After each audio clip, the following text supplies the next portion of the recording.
Oh, bonjour tout le monde! Pour les prochaines semaines, l'équipe des moniteurs PSP de la région de Montréal allons vous partager une série de capsules portant sur l'évaluation force. Chaque capsule va s'intéresser à un test force et nous allons vraiment vous montrer les qualités évaluées et les critères de passation. De plus, nous allons identifier les astuces et les trucs pour que vous puissiez passer et réussir votre évaluation sans embûches. C'est bien ça, non? Surtout, le but, c'est que vous soyez prêts et préparés à entreprendre votre évaluation force.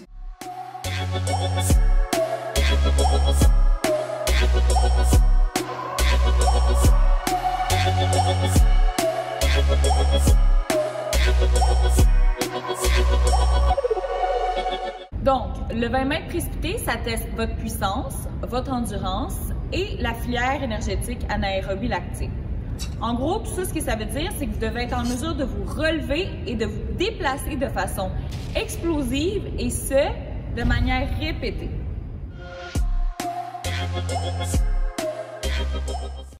On doit faire 2 allers-retours sur 20 mètres pour une distance totale de 80 mètres parcourus. Tout ça dans un temps maximal de 51 secondes. Le 20 mètres précipité est la seule épreuve qui peut être recommencée après 5 minutes de pause si jamais le standard de 51 secondes n'a pas été atteint. Pour commencer, on doit se mettre à plat ventre, perpendiculaire à la ligne de départ. Les mains et les épaules doivent être derrière la ligne et les mains sont aussi décollées du sol complètement. Quand le signal est donné, on peut se relever et la course peut commencer.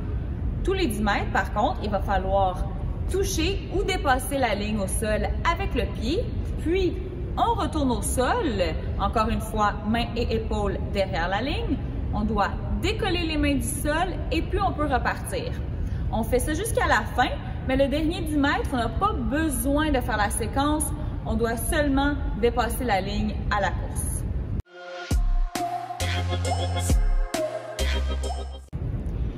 Si jamais on oublie de toucher une ligne du pied ou de lever les mains du sol, l'erreur devrait être corrigée immédiatement. La même chose s'applique si jamais on a les mains ou les épaules qui dépassent la ligne lorsqu'on est à plat ventre.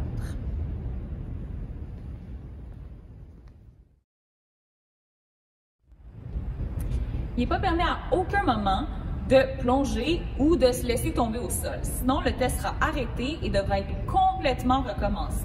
Il faut absolument se déplacer de la position debout à la position à plat ventre de façon contrôlée.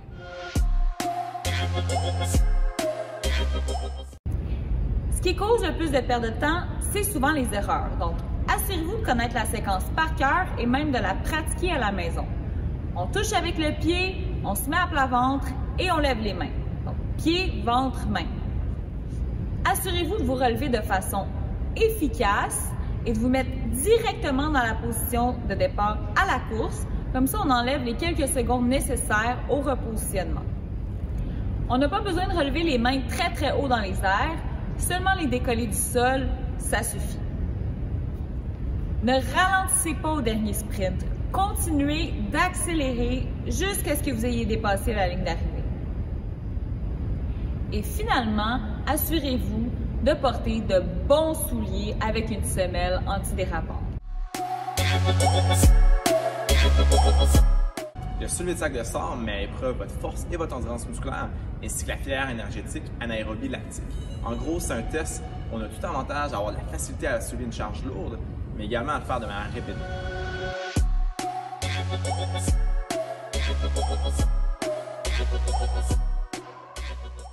Les sacs utilisés pendant tout le test force pèsent 20 kg, 45 livres.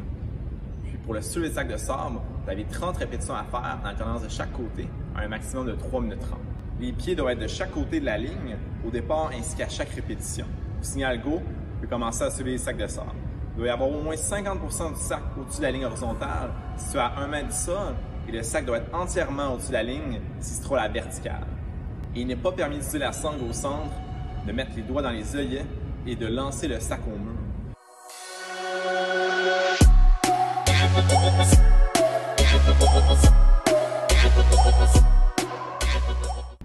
Un truc pour ceux qui voudraient optimiser leurs résultats, c'est de toujours rester accroupi. C'est une méthode qui est beaucoup plus exigeante, mais on perd moins de temps à toujours se redresser. Puis en plus, on est toujours proche du sol, prêt à prendre le prochain sac. Pour ceux d'entre vous qui avaient de la difficulté à passer le test, sachez que vous avez le droit d'utiliser vos jambes et vos hanches pour soulever le sac. C'est une méthode qui est plus longue, mais qui est très efficace pour ceux qui ont moins de force au niveau du haut du corps.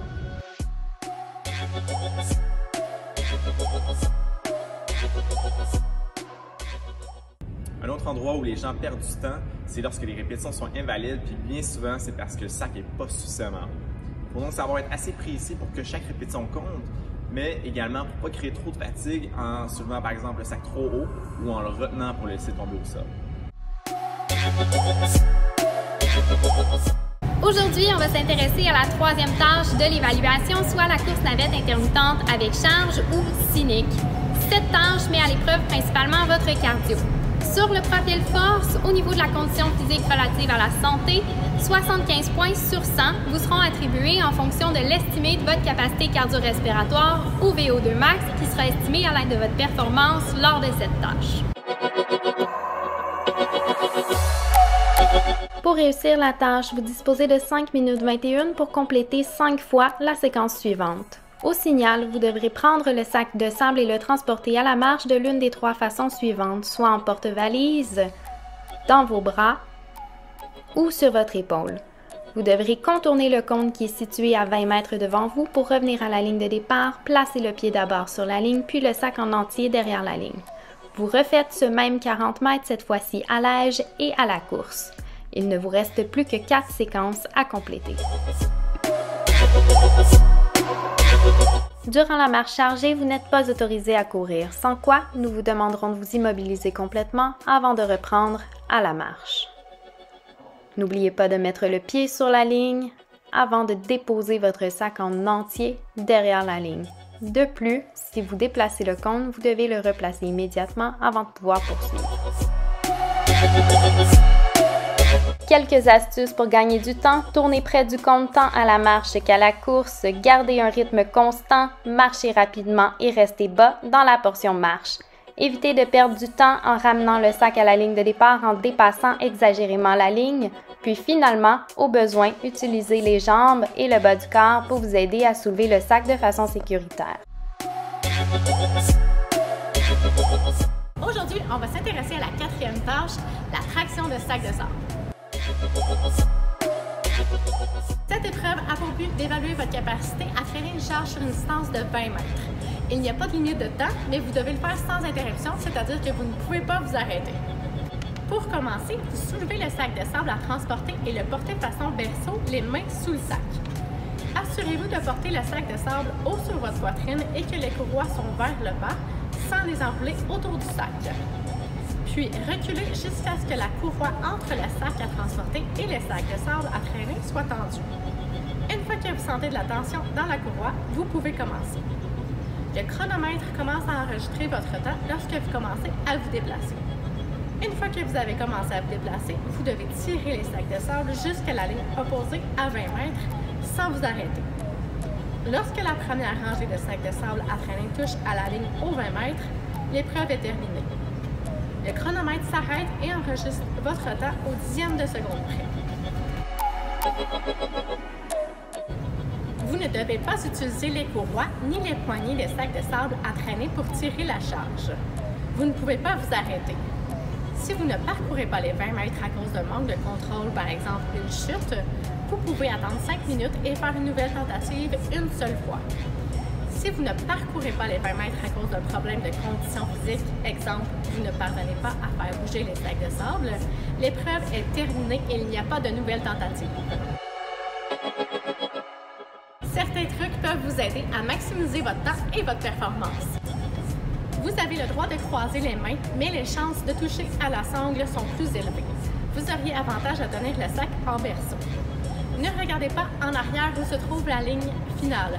Vous risquez à la fois de tomber ou de vous ralentir. Assurez-vous d'utiliser le poids de votre corps en vous laissant tomber légèrement vers l'arrière et d'en utiliser le momentum, surtout pour les personnes plus légères. Faites des petits pas rapides pour conserver votre vitesse. Utilisez des souliers adéquats avec une semelle antidérapante et n'hésitez pas à les frotter avant votre test. Identifiez quelqu'un qui pourrait bénéficier de cette vidéo et laissez-nous des commentaires ou des questions sous la publication. Bon test force!